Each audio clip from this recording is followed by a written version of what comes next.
What's up to my friends on YouTube? Today I'm going to show you how to delete an app on your Apple iPhone. Now this is a super easy process, and recently Apple changed the way that they do it, and it just makes it a little bit more confusing, but luckily with this tutorial I can show you exactly how it works.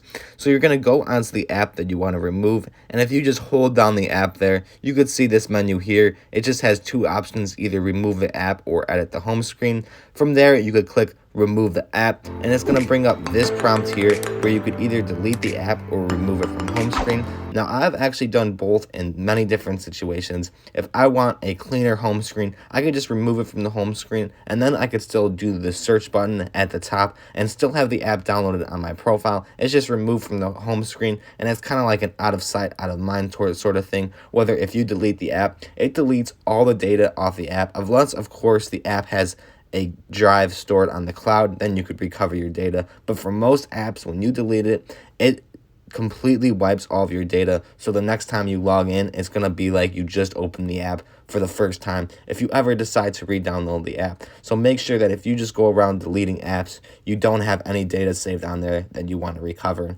But that is pretty much all there is to it as far as deleting apps goes. If you were confused or you had any questions on how this worked, be sure to leave a comment down below and I will get back to you as soon as possible. Otherwise, if you found this helpful today, like and subscribe, and thanks for watching.